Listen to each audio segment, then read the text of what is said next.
नमस्कार, मैं Sangeeta from learn hub, the learning platform जहां पढ़ सकते हैं math science SST absolutely free at learnhub.com।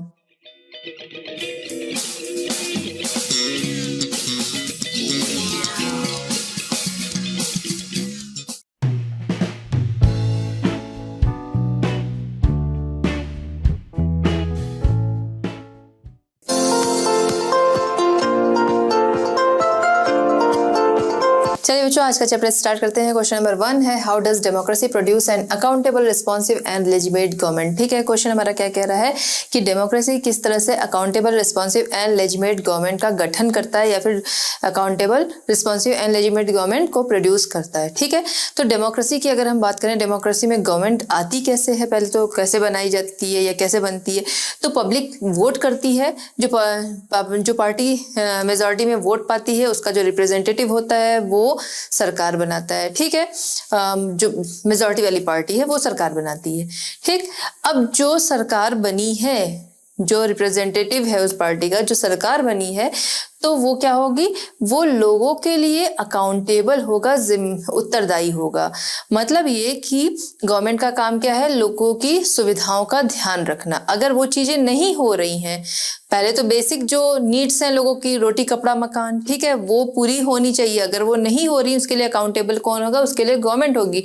बहुत सारी पॉलिसीज होती हैं जो लानी होती है, या फिर लोग पहले ही बोलते हैं कि हमारी सरकार बनेगी तो ये पॉलिसी लाएंगे। अगर पॉलिसी नहीं बन आ रही है तो गवर्नमेंट उसके लिए अकाउंटेबल होगी। ठीक है, गवर्नमेंट उसके लिए उत्तरदायी होगी, क्योंकि लोगों ने उनको उस जगह पे इसीलिए बिठाया है कि लोगों की जो नीड्स हैं, जो बेसिक नीड्स हैं, वो पूरी हो सके। ठीक है, तो इस तरह से अकाउंटेबल गवर्नमेंट का गठन होता है, लोगों के द्वारा चुनी गई सरकार। फिर अगर हम बात करें रिस्पॉन्सिव गवर्नमेंट, तो रिस्पॉन्सिव गवर्नमेंट, लोगों ने उन्हें क्या क्या रिस्पॉन्सिबिलिटी दी है। ठीक है, क्यों चुना गया है कि कंट्री की जो रिस्पॉन्सिबिलिटी है, कंट्री के लोगों की रिस्पॉन्सिबिलिटी है, वो गवर्नमेंट उठाएगी। जैसे अगर कहीं पे कह सकते हैं, जैसे मान लीजिए कि रेल हादसा कहीं पर हो जाता है, ठीक है, तो वहां पर क्या होगा कि जो ट्रेन डिपार्टमेंट जो उनका होगा, उन पे तो उन बात उठेगी कि मतलब उनके लिए तो बोला ही जाएगा कि हाँ इनकी रिस्पॉन्सिबिलिटी थी, बट गवर्नमेंट जो है वो भी उसके लिए रिस्पॉन्सिव होगी कि गवर्नमेंट ने क्यों नहीं ध्यान दिया। जबकि जो गवर्नमेंट है, ऐसा नहीं है कि गवर्नमेंट जाके वहां पर ट्रेन चलाने का काम कर रहे हैं या पटरी देखने का काम कर रहे हैं। ठीक है, जो रेल ट्रैक है उन्हें सही करने का काम वो वहां कर रहे हैं, नहीं, लेकिन उसकी रिस्पॉन्सिबिलिटी किसकी है, वो गवर्नमेंट की होती है, इसलिए गवर्नमेंट को उसके लिए रिस्पॉन्सिव कहा जाता है। ठीक है, तो गवर्नमेंट को क्या करना होगा कि वो हर लोगों ने उसको जिस चीजों के लिए चुना है तो वो उनके लिए रिस्पॉन्सिव हो। ठीक, अब बात करते हैं लेजिटिमेट गवर्नमेंट। लेजिटिमेट गवर्नमेंट, जब गवर्नमेंट जो बनती है डेमोक्रेसी में, तो वो कैसे बनती है, लोगों के इलेक्शंस होते हैं, जो मेजॉरिटी में वोट पाता है वो गवर्नमेंट बनाता है। ठीक है, ये हम सभी को पता है। लेकिन ऐसा नहीं है कि चलिए इलेक्शन की डेट जो है वो फिक्स हो गई, ऐसा भी नहीं कि कभी भी कोई गया वोट कराया, नहीं, फिर डेट फिक्स हो गई, लोग चले गए वोट कराया, नहीं, वोटिंग सेंटर बने हैं, क्या जाके वहां पर वोट कर सकते हैं कोई भी, नहीं, जिसका जहां पे सेंटर है वो वहीं पर वोट कर सकेगा, वो चाहे उनके आसपास हो, चाहे दूर हो, चाहे अलग सिटी में हो, चाहे अलग स्टेट में हो, उनका जहां पर वोटिंग सेंटर होगा वो वहीं पर जाकर वोट कर सकते हैं। तो सारी चीजें किस तरह से हो रही, रूल्स एंड रेगुलेशन के तहत हो रही हैं।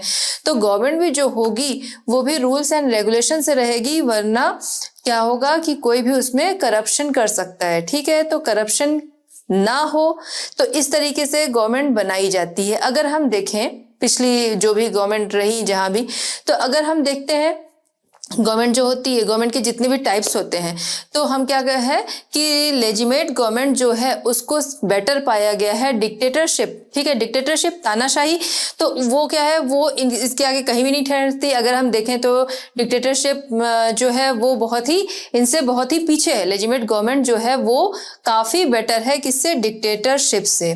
ठीक है, तो आई थिंक कि आपको समझ में आ गया होगा, accountable government, responsive government and legitimate government जो है वो डेमोक्रेसी में ये किस तरह से प्रोड्यूस होती हैं। चलिए बच्चों, देखते हैं क्वेश्चन नंबर 2। क्वेश्चन नंबर 2 हमारा है, what are the conditions under which democracies accommodate social diversity. Question हमारा क्या कह रहा है कि डेमोक्रेसी किन कंडीशन में सोशल डाइवर्सिटी को संभालता है और उन्हें अकोमोडेट करता है, उनके बीच में सामंजस्य बिठाता है।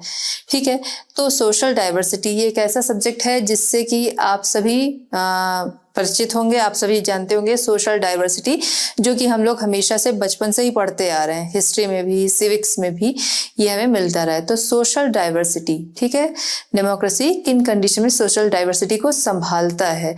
तो अगर हम बात करें तो सोशल डाइवर्सिटी हमें देखने को मिलती है, हालांकि पहले के समय में बहुत ज्यादा थी, अब वो बहुत कम हो गई है, फिर भी हमें जगह जगह पर देखने को मिलती है।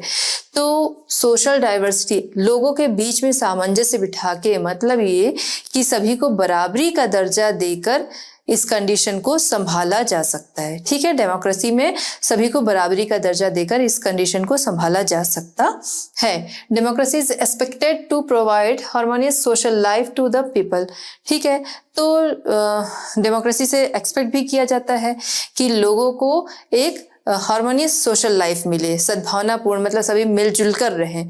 ठीक है, मेजॉरिटी, केवल मेजॉरिटी का ही शासन हो ऐसा डेमोक्रेसी में नहीं है। मेजॉरिटी का शासन मतलब ये नहीं कि यहाँ पर वोटिंग से मतलब नहीं लिया जा रहा है कि वोटिंग में जिसको मेजॉरिटी मिली, नहीं, मेजॉरिटी यहाँ पे कम्युनिटीज से मतलब लिया जा रहा है। तो डेमोक्रेसी में दोनों को बराबरी का दर्जा देके, जो माइनॉरिटी कम्युनिटीज हैं एंड मेजॉरिटी कम्युनिटीज हैं, दोनों को बराबरी का दर्जा देके इसे अकोमोडेट किया जा सकता है। ठीक है, अगर ऐसा नहीं है कि जो मेजॉरिटी में है उनका ही शासन हो सकता है। ठीक है, डेमोक्रेसी में क्या है, दोनों के शासन हो सकते हैं, दोनों यहाँ पर रूल कर सकते हैं, दोनों का शासन हो सकता है, चाहे जो मेजॉरिटी में है और चाहे माइनॉरिटी में है, जो कि पब्लिक के द्वारा चुना जाएगा वो। ठीक है, equal preference should be given to majority and minority communities. दोनों को जब इक्वल प्रेफरेंस देंगे तो ऐसी कोई बात ही वहां पर नहीं होगी। ठीक है, democracy is not the rule of the majority. In democratic countries both majority and minority work together for the progress and development of the country. ठीक है, तो डेमोक्रेसी जो है वो मेजॉरिटी का ही रूल नहीं है। डेमोक्रेसी में मेजॉरिटी और माइनॉरिटी दोनों के रूल हो सकते हैं, दोनों को बराबरी की जगह दी जाती है, और जहां पर दोनों कंट्री की प्रोग्रेस करते हैं एक साथ मिलकर। इन अ डेमोक्रेसी एनी पर्सन और ग्रुप कैन गेट मेजॉरिटी। ठीक है, तो ऐसा नहीं है कि जो मेजॉरिटी में है सिर्फ वही शासन करेगा। डेमोक्रेसी में क्या है कि कोई भी ग्रुप, कोई भी पर्सन जो कि पब्लिक जिसे सपोर्ट कर रही है, ठीक है, तो वो क्या कर सकता है, वो मेजॉरिटी में आ सकता है। कभी भी ऐसा नहीं कि मेजॉरिटी कम्युनिटीज से मतलब लिया जाए। यहाँ पर क्या है कि इन अ डेमोक्रेसी एनी पर्सन और ग्रुप कैन गेट मेजॉरिटी। कोई भी पर्सन या कोई भी ग्रुप जो है वो मेजॉरिटी में आ सकता है। चलिए बच्चों, देखते हैं क्वेश्चन नंबर 3। क्वेश्चन नंबर 3 हमारा है, गिव आर्ग्यूमेंट्स टू सपोर्ट और अपोज द फॉलोइंग असर्शंस। आपके सामने कुछ असर्शंस है, आपको इनके सपोर्ट या अपोज में लिखना है। ठीक है, आइए देखते हैं। इसमें फर्स्ट है, industrialised countries can afford democracy but the poor need dictatorship to become rich. ठीक है, यहाँ पर क्या है कि इंडस्ट्रियलाइज कंट्रीज जो हैं वो डेमोक्रेसी अफोर्ड कर सकती हैं, लेकिन जो पुअर हैं वो क्या करते हैं, उनको क्या चाहिए, उनको चाहिए उन्हें रिच होने के लिए डिक्टेटरशिप चाहिए, यानी कि तानाशाही चाहिए। चलिए, आप इसके सपोर्ट में हैं या अपोज में हैं? तो ऑब्वियस है कि हम सभी क्या होंगे, इसके अपोज में होंगे। ठीक है, इंडस्ट्रियलाइज कंट्रीज अगर हैं वो डेमोक्रेसी अफोर्ड कर सकती हैं। चलिए, अच्छी बात है कि वो डेमोक्रेसी को अफोर्ड कर सकती हैं। तो डेमोक्रेसी कोई अफोर्ड करने की चीज नहीं है कि उसको अफोर्ड करना है ना। डेमोक्रेसी क्या है, डेमोक्रेसी ऐसा शासन है जो कि सभी को बराबरी का दर्जा देता है। अब उसमें क्या है, इंडस्ट्रियलाइजेशन है या फिर वहां पर बराबरी का दर्जा है, यानी सभी पे ध्यान दिया जाएगा, वो चाहे अमीर है या फिर गरीब है। ठीक है, रिच पुअर सभी पे ध्यान दिया जाएगा। अगर हम डिक्टेटरशिप की बात करते हैं तो डिक्टेटरशिप में क्या है, हमने देखा जहां भी डिक्टेटरशिप रही है तो वो लोग क्या, कुछ अपने खास लोग जो थे उन पे ही ध्यान दिया करते थे, और जो पुअर थे, तो जैसा कि यहाँ पर है कि पुअर जो है उन्हें रिच होने के लिए डिक्टेटरशिप चाहिए, तो ये तो पूरी तरह से गलत है, क्योंकि जहां पर भी डिक्टेटरशिप रही उन्होंने जो पुअर थे उनका पूरी तरह से क्या किया, हरासमेंट किया, उनका पूरी तरह से शोषण किया गया, है ना। तो यहाँ पर क्या है कि हम इसके सपोर्ट में नहीं है, ठीक। This is not the right logic because the things are not coordinated in democracy, that is the country progresses through its work and not through dictatorship, ठीक है। तो कंट्री की जो प्रोग्रेस है वो किससे है, डिक्टेटरशिप से तो है नहीं, वो किससे है, उसके वर्क से है, सभी मिलकर काम करें जहां पर। Anyway, dictatorship focuses only on a particular class, so how can the poor develop in it, क्योंकि जो जहां भी डिक्टेटरशिप रही है तो वो लोग क्या है, वो लोग कुछ लोगों पे ही ध्यान देते थे जो उनके खास थे। तो ऐसे में जो पुअर थे उनका डेवलपमेंट कहाँ से हो सकता है, उनका डेवलपमेंट नहीं हो सकता है, बल्कि वहां पर उनका शोषण ही होता रहा है। चलिए अब हम इसमें नेक्स्ट देखेंगे सेकंड। चलिए बच्चों देखते हैं क्वेश्चन नंबर 3 का नेक्स्ट असर्शन क्या है। Democracy can't reduce inequality of incomes between different citizens, ठीक है। तो डेमोक्रेसी जो है, डेमोक्रेसी वो कांट रिड्यूस, डेमोक्रेसी रिड्यूस नहीं कर सकती है अपने सिटीजन्स के बीच में से इनकम ऑफ इनइक्वालिटी को, ठीक है। तो लोगों के बीच में जो असमानता है उसे वो रिड्यूस नहीं कर सकती है। तो इसके हम क्या सपोर्ट में जाएंगे, अपोज में, हम लोग जाएंगे इसके अपोज में, क्योंकि डेमोक्रेसी जो है वहां पर सभी को बराबरी का दर्जा दिया गया है। It is wrong that democracy can easily reduce inequality, वो लोगों के बीच में इनइक्वालिटी को आसानी से रिड्यूस कर सकती है। देखिए खत्म तो अभी भी नहीं हुआ, इतने साल से डेमोक्रेसी, बट खत्म तो नहीं हुआ है, लेकिन उसे कम किया जा सका है इतने सालों में, ठीक है। तो डेमोक्रेसी क्या कर सकती है, इसे रिड्यूस कर सकती है, क्योंकि डेमोक्रेसी में सभी सिटीजन्स को social, economical and political rights जो हैं वो सभी सिटीजन्स को बराबर दिए गए हैं। तो यहाँ पर क्या है, इनइक्वालिटी जो है लोगों के बीच की वो अपने आप ही इससे रिड्यूस होगी, और इसके लिए बहुत सारे, इक्वलिटी के लिए बहुत सारे लॉज भी बनाए गए हैं। जो इनके अगेंस्ट जाता है उनके लिए भी उन्हें भी पनिश करने के तरीके यहाँ पर हैं। तो यहाँ पर क्या है, सभी को बराबरी के राइट्स दिए गए हैं। तो डेमोक्रेसी जो है वो इनइक्वालिटी को आसानी से रिड्यूस कर सकती है। नेक्स्ट हम देखेंगे, government in poor countries should spend less on poverty reduction, health, education and spend more on industries and infrastructure, ठीक है। तो पुअर कंट्रीज की जो गवर्नमेंट है उन्हें क्या करना चाहिए, उन्हें पॉवर्टी रिडक्शन, हेल्थ, एजुकेशन, इन पे कम खर्चे करने चाहिए, और ज़्यादा खर्चा उन्हें कहाँ करना चाहिए, इंडस्ट्रीज एंड इंफ्रास्ट्रक्चर। क्या आप इसके सपोर्ट में जाएंगे?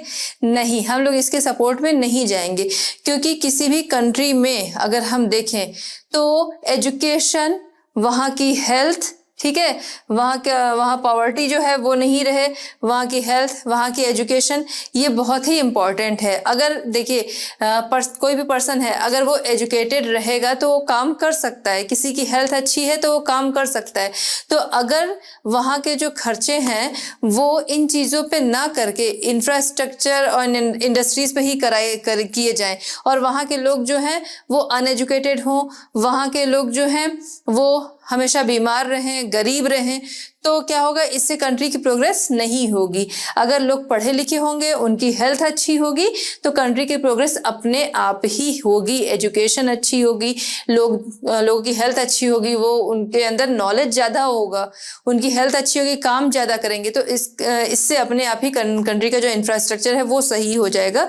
तो अगर हम देखें तो पहले किसी भी गवर्नमेंट को इन चीज़ों पे, बेसिक चीज़ों पे ध्यान देना चाहिए, फिर इंफ्रास्ट्रक्चर एंड इंडस्ट्रीज जो हैं वो तो अपने आप बनते रहेंगे। This statement is wrong because the country is made up of people, ठीक है। कंट्री क्या है, लोगों से बनती है। So it is necessary for the people to be healthy only then the country can progress, ठीक है।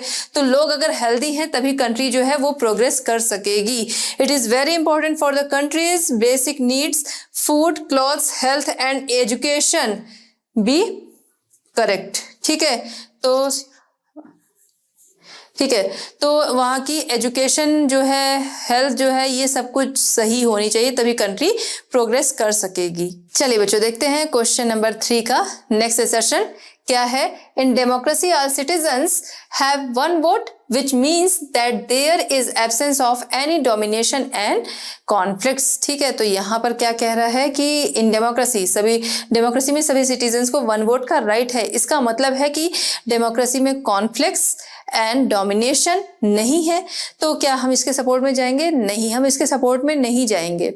क्यों नहीं जाएंगे? क्योंकि डेमोक्रेसी, सही है कि डेमोक्रेसी में सभी को वन वोट का राइट है, तो उससे सभी को बराबरी दे दी गई, लेकिन डोमिनेशन एंड कॉन्फ्लिक्ट्स उससे खत्म नहीं हो जाते हैं। डोमिनेशन, डेमोक्रेसी में डोमिनेशन जो है वो मना है, ठीक है, किसी को डोमिनेट नहीं करना है, लेकिन डोमिनेशन जो है ना वो अपनी सोच है।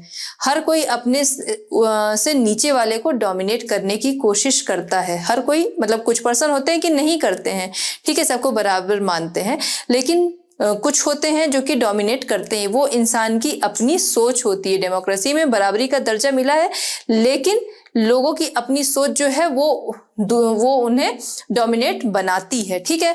अब कॉन्फ्लिक्ट्स की बात करें तो कॉन्फ्लिक्ट्स ऐसी चीज है जो कि ऐसा नहीं कि डेमोक्रेसी है, लोगों को वन वोट का राइट मिल गया है तो उससे कॉन्फ्लिक्ट्स जो हैं वो खत्म हो गए, नहीं। कॉन्फ्लिक्ट्स अगर हम कहें, छोटी सी चीज देखें, अपने घरों में ही देखें कि मान लीजिए घर में किसी ने बोला कि नहीं, किसी बच्चे ने बोला नहीं आज मुझे दाल नहीं खानी, दूसरे ने बोला नहीं मुझे आज दाल ही खानी है, तो वहां पर क्या हुआ, उस दिन का खाना बनने में कॉन्फ्लिक्ट्स हैं।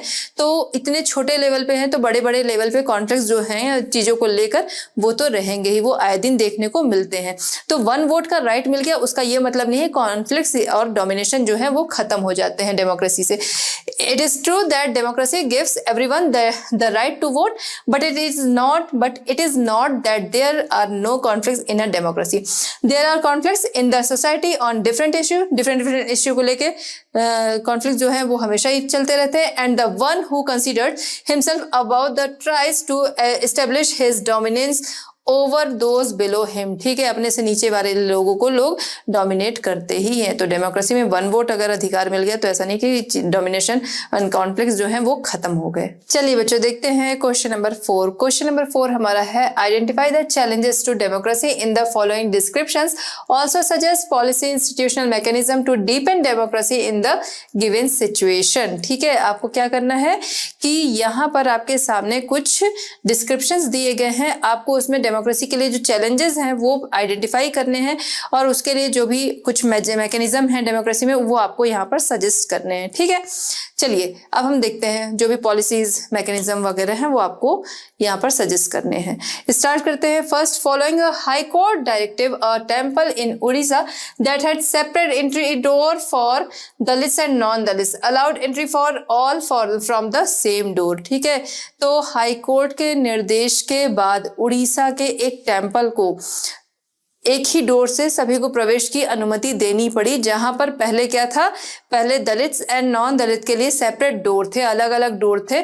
वहां पर हाई कोर्ट के निर्देश के बाद एक ही डोर से दोनों की एंट्री करनी पड़ी। ठीक है, तो यहाँ पर अगर हम देखें तो इसमें डेमोक्रेसी के लिए चैलेंजेस क्या है वो हमें देखना है और उसके लिए कुछ सजेस्ट करना है कि इसको किस तरीके से सुधारा जा सके या जो भी पॉलिसीज हैं वो आपको बतानी है। Here there is a matter of caste discrimination. ठीक है, क्योंकि यहाँ पर क्या है, दोनों के लिए डोर्स अलग अलग बना दिए गए। ऐसा नहीं कि पब्लिक ज्यादा है इसलिए डोर्स अलग कर रहे हैं, यहाँ डोर्स अलग कर रहे हैं क्यों, क्योंकि यहाँ पर कास्ट डिस्क्रिमिनेशन का मामला है। दलित एंड नॉन दलित दोनों के लिए अलग अलग डोर्स बनाए गए हैं। तो डेमोक्रेसी के लिए ये चैलेंज है which shows the caste division in the society whereas in democracy all are given equal status. क्योंकि डेमोक्रेसी में सभी को बराबरी के राइट्स दिए गए हैं ना, सभी को बराबरी का दर्जा दिया गया है, और अगर ऐसा है तो ये डेमोक्रेसी के लिए चैलेंज है। ठीक है, Where such incidents happen, it is against democracy and a challenge to democracy. अगर ऐसा जहां पर भी होता है तो वो डेमोक्रेसी के अगेंस्ट है, क्योंकि डेमोक्रेसी में सभी को बराबरी का दर्जा दिया गया है और ये डेमोक्रेसी के लिए एक चैलेंज है इन चीजों को सुधारने के लिए। Where such incidents come from legal action should be taken against them, such cases are a big threat to the peace of the country.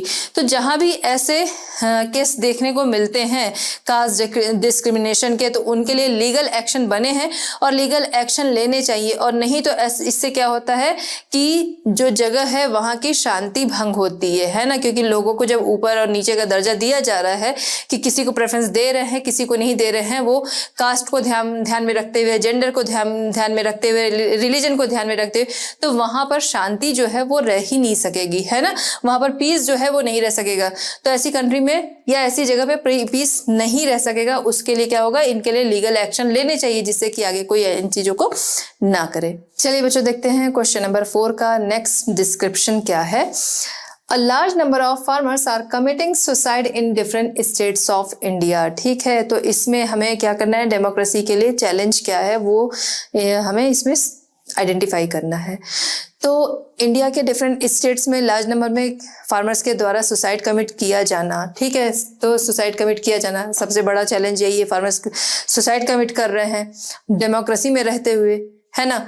तो वो सुसाइड क्यों कमिट करते हैं, इसलिए पहली चीज पॉवर्टी, दूसरा डेप्ट। पॉवर्टी है, अब उनको अपने काम करने हैं जिसके लिए वो क्या करते हैं, डेप्ट लेते हैं, किसी से भी कर्ज लेते हैं, उसके लिए वो जाते हैं किसी से भी किसी भी इंटरेस्ट रेट पे कर्ज ले लेते हैं। गवर्नमेंट की तरफ से जगह जगह पे बैंक्स हैं जो कि कम इंटरेस्ट रेट पे उन्हें डेप्ट देते हैं, लेकिन उसमें क्या है, उन्हें लगता है कि कुछ लेखा पढ़ी करनी होगी, पेपर वगैरह लगेंगे, तो उसके लिए उनको इजी तरीका दिखता है कि किसी से जाकर वो कर्ज लेते हैं ज़्यादा इंटरेस्ट रेट पे और उसे चुका नहीं पाते हैं, या फिर फसल खराब हो गई तो और ज़्यादा उनकी कंडीशन बुरी, ठीक है, अगर फसल भी खराब हो गई तो ऐसे में उन्हें सही तरीका या इजी तरीका जो दिखता है वो क्या दिखता है, सुसाइड कमिट करना, जो कि बहुत ही पेनफुल है। तो यहाँ पर क्या है कि गवर्नमेंट को इसमें क्या करना चाहिए, पूरी तरह से इनका साथ देना चाहिए। जगह जगह गवर्नमेंट बैंक होने चाहिए जो कि क्या करें, इन्हें कम इंटरेस्ट रेट पे, लो इंटरेस्ट रेट पे या फिर बिना इंटरेस्ट रेट के इन्हें कर्ज दे सकें, ठीक है। दूसरी चीज की जो सीड्स वगैरह हैं वो इनको आसानी से मिल जाए और कम रेट पे मिले, जो भी एग्रीकल्चर के इक्विपमेंट हैं वो इन्हें आसानी से और कम रेट पे मिल जाए।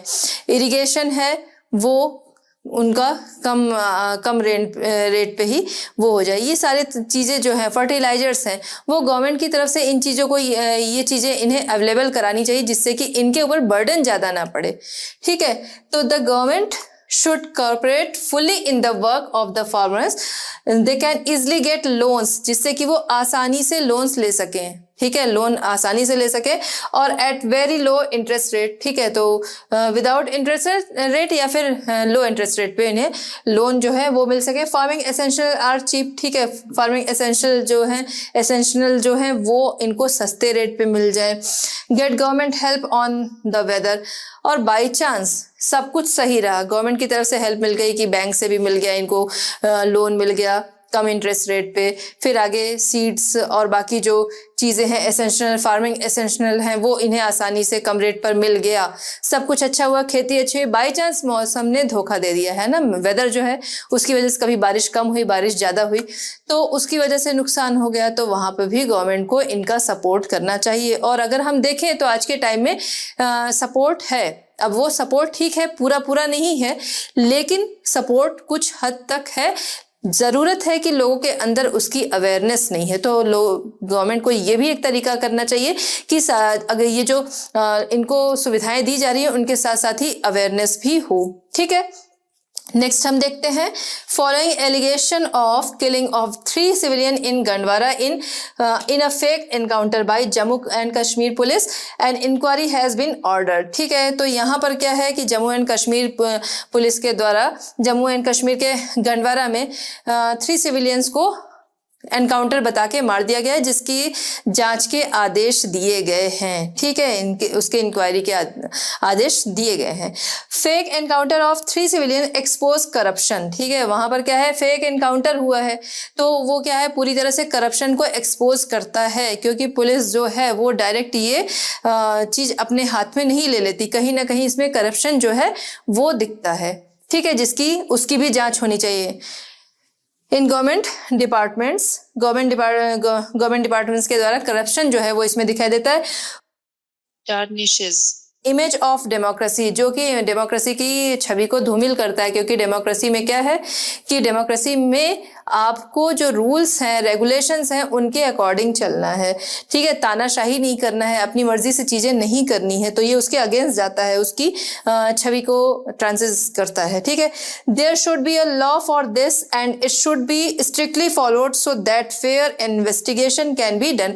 तो इनके लिए लॉ होना चाहिए, प्लस इनकी जो जांच हो रही है तो जो इन्वेस्टिगेशन है वो फेयर होना चाहिए, और फिर जो भी उसके लिए जिम्मेदार है उन्हें पनिश किया जाना चाहिए। चलिए बच्चों, देखते हैं क्वेश्चन नंबर 5। क्वेश्चन नंबर 5 हमारा है, in the context of democracies which of the following ideas is correct? Democracies have successfully eliminated। यहाँ पर क्या है, यहाँ पर है कि in the context of democracy, democracy के कॉन्टेक्स्ट में इनमें से फॉलोइंग आइडियाज में से कौन सा करेक्ट है जिसे कि डेमोक्रेसी ने सक्सेसफुली एलिमिनेट कर दिया है, ठीक है। क्या है, इनमें से किसे डेमोक्रेसी ने सक्सेसफुली एलिमिनेट कर दिया है। ए, कॉन्फ्लिक्ट्स अमंग पीपल, लोगों के बीच के कॉन्फ्लिक्ट्स। तो अगर हम देखें तो ऐसा नहीं कि डेमोक्रेसी आई और लोगों के बीच के कॉन्फ्लिक्ट्स जो हैं वो उसके बाद से खत्म हो गए, ऐसा कुछ भी नहीं है। लोगों के बीच के कॉन्फ्लिक्ट्स जो हैं वो बराबर बने हुए हैं, हर रोज नई नई बातों को लेकर कॉन्फ्लिक्ट्स जो हैं वो शुरू हो जाते हैं, ठीक। तो ऐसा नहीं है। बी हम देखेंगे तो इकोनॉमिक इनइक्वालिटीज अमंग पीपल, क्या लोगों के बीच की इकोनॉमिक इनइक्वालिटी जो है वो डेमोक्रेसी के आने के बाद वो एलिमिनेट हुई है? नहीं हुई है। लोगों के बीच में हमें हर रोज हर जगह पर दिखता है कि लोगों के बीच में इकोनॉमिक इनइक्वालिटी जो है वो बनी ही हुई है। सी है differences of opinion about how marginalised section are to be treated. Marginalised section जो है उसे किस तरह से ट्रीट किया जाए, उसमें डिफरेंट जो लोगों के ओपिनियन है, क्या उसे डेमोक्रेसी ने एलिमिनेट कर दिया है? तो ऐसा भी नहीं है। लोगों के ओपिनियन जो है वो डिफरेंट ही हैं एक दूसरे से, ठीक। नेक्स्ट हम देखते हैं D, the idea of political inequality. Idea of political inequality अगर हम देखें तो क्या डेमोक्रेसी ने इसे एलिमिनेट किया है? तो हाँ, राइट आंसर हमारा है ऑप्शन डी कि the idea of political inequality, politics में इनइक्वालिटी का जो आइडिया था तो वो उसे डेमोक्रेसी ने एलिमिनेट कर दिया है। और अब सभी पॉलिटिकल एरिया में अगर हम देखें तो सभी क्या है, इक्वल हैं। क्यों? क्योंकि अगर हम देखें तो वोटिंग राइट्स जो हैं वो सभी को मिले, 18+ जो भी है उसे वोटिंग राइट्स मिले हैं। ऐसा नहीं कि वो इस एरिया का है, वो इस रीजन का है, इस कास्ट का है, इस लैंग्वेज को बोलता है तो उस आधार पर उसे डिवाइड कर दिया जाए या उसे उसमें पार्टिसिपेट ना करने दिया जाए, तो ऐसा कुछ नहीं है। सभी लोग पार्टिसिपेट कर सकते हैं और हर कोई वोटिंग कर सकता है। तो the idea of political inequality जो है उसे समाप्त कर दिया गया। अगर हम पहले के टाइम में देखें तो जो राजा था तो राजा की फैमिली के लोग ही राजा बनते थे। अगर राजा की अपनी संतान नहीं है तो क्या होता था कि वो किसी को गोद ले लेता था। ऐसा नहीं कि कोई भी आया और वो राजा बन गया, तो ऐसा नहीं होता था। और ये चीज हम देखते हैं डेमोक्रेसी के आने के बाद से क्या है कि कोई भी उसमें पार्टिसिपेशन कर सकता है, ठीक है, और सभी को वोटिंग राइट्स भी हैं। फिर हम देखते हैं क्वेश्चन नंबर 6। क्वेश्चन नंबर 6 है, in the context of assessing democracy which among the following is odd one out democracies need to ensure. ठीक है, तो डेमोक्रेसी के मूल्यांकन के कॉन्टेक्स्ट में अगर हम देखें, ठीक है, डेमोक्रेसी असेसिंग के कॉन्टेक्स्ट में अगर हम देखते हैं तो इनमें से कौन सा है जो ऑड वन आउट है। ठीक है, आइए देखते हैं उसे डेमोक्रेसी के परिप्रेक्ष्य में हमें क्या करना है, उसे इंश्योर करना है कि कौन सा इसमें से ऑड वन आउट है। फ्री एंड फेयर इलेक्शन, ठीक है, फ्री एंड फेयर इलेक्शन की बात करें तो ये तो सही है कि फ्री एंड फेयर इलेक्शन होते हैं। हमको क्या करना है डेमोक्रेसी के कॉन्टेक्स्ट में जो ऑड वन आउट है। डिग्निटी ऑफ द इंडिविजुअल, ठीक है, इंडिविजुअल लोगों की डिग्निटी, तो ये भी क्या है कि ये भी इसका भी अधिकार सबको मिला है कि सभी बराबर है। इंडिविजुअल डिग्निटी जो है वो सभी के लिए है। सी मेजॉरिटी रूल, मेजॉरिटी रूल मतलब ये कि जैसे माइनॉरिटी और मेजॉरिटी हम देखते हैं तो ऐसा कुछ नहीं है डेमोक्रेसी के अगर कॉन्टेक्स्ट में हम देखें कि जो मेजॉरिटी में है, अगर हम कास्ट के ही पर्पज से जाते हैं तो जो मेजॉरिटी में है वही रूल करेंगे, तो ये चीज नहीं है। तो यहाँ पर क्या है, मेजॉरिटी रूल जो है कि जो मेजॉरिटी में जो लोग हैं वही रूल करेंगे, तो ये नहीं है। तो यहाँ पर ऑड वन आउट का जो आंसर होगा ये होगा, हम ऑप्शन डी भी अभी देख लेते हैं। इक्वल ट्रीटमेंट बिफोर लॉ, ठीक है, तो सभी के लिए कानून जो है वो बराबर है, इक्वल है। लॉ जो है सभी के लिए इक्वल है, तो ये भी सही है। फ्री एंड फेयर इलेक्शन, तो ये भी सही है। फिर आगे डिग्निटी ऑफ द इंडिविजुअल, ये भी सही है कि इंडिविजुअली सभी की जो गरिमा है, सभी की डिग्निटी जो है वो है। इक्वल ट्रीटमेंट बिफोर लॉ, सभी के लिए लॉ जो है वो बराबर है। तो राइट आंसर होगा मेजॉरिटी रूल। मेजॉरिटी रूल को कह सकते हैं आज्ञा नहीं दी गई है कि मेजॉरिटी और माइनॉरिटी, अगर हम देखें तो मेजॉरिटी जो है बस वही रूल कर सकता है, रूल करने के लिए कोई भी है। तो राइट आंसर ऑप्शन सी। चलिए बच्चों देखते हैं क्वेश्चन नंबर 7। क्वेश्चन नंबर 7 हमारा है studies on political and social inequalities in democracy show that. ठीक है, यहाँ पर क्या है कि डेमोक्रेसी में पॉलिटिकल एंड सोशल इनइक्वालिटीज की स्टडीज में शो होता है, यानी कि लोकतंत्र की जो राजनीतिक और सामाजिक असमानताएं हैं उसके अध्ययन, उसकी स्टडीज में शो होता है। क्या शो होता है ये देखते हैं। Democracy and development go together. Democracy और डेवलपमेंट जो है वो साथ चलते हैं, तो ऐसा कुछ नहीं है। डेमोक्रेसी एंड डेवलपमेंट साथ तो चलते हैं, लेकिन जब हमने देखा था पढ़ा था कि डिक्टेटरशिप में अगर हम देखें तो वो चीज थोड़ा सा ज्यादा तेज है। हालांकि जो उसमें अगर हम देखेंगे कि लोअर ग्रुप जो है वो उतना तेजी से उसका डेवलपमेंट नहीं होता है, लेकिन फिर भी अगर हम उनका समाज देखें तो उसमें डेवलपमेंट जो है वो होता है। तो यहाँ पर क्या है, democracy and development go together, ये चीज नहीं होगा। बी पे आता है इनइक्वालिटीज एग्जिस्ट इन डेमोक्रेसीज। ठीक है, तो डेमोक्रेसी में इनइक्वालिटी जो है वो है। तो हम अगर देखें इनइक्वालिटीज यानी कि असमानता जो है डेमोक्रेसी में है, एग्जिस्ट है, तो हम अगर देखें तो बनी रहती है। तो हाँ, ऐसा है कि डेमोक्रेसी में असमानता जो है वो बनी रहती है। हम अगर देखें तो क्या सब एक बराबर हो गए हैं, तो नहीं, सब एक बराबर नहीं हो गए। तो यहाँ पर जो राइट आंसर होगा, हमें अभी बी लग रहा है, हम आगे के भी ऑप्शन देखेंगे। सी जो है inequalities do not exist under dictatorship. तो डिक्टेटरशिप के अंडर में इनइक्वालिटी जो है वो एग्जिस्ट नहीं होती है, तो ये तो गलत है, क्योंकि डिक्टेटरशिप में भी इनइक्वालिटीज जो है वो थी और वहां पर तो बहुत ज्यादा थी। ठीक है, तो इनइक्वालिटी वहां पर थी, तो ये भी करेक्ट आंसर नहीं है।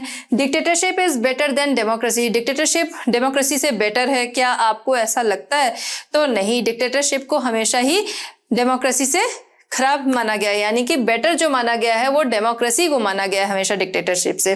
तो जो राइट आंसर होगा inequalities exist in democracy. Democracy में इनइक्वालिटीज जो है वो बनी रहती। हम देख रहे हैं कि इतने टाइम से डेमोक्रेसी है, लेकिन इनइक्वालिटी जो है वो बनी ही हुई है। तो राइट ऑप्शन जो होगा वो हमारा होगा बी।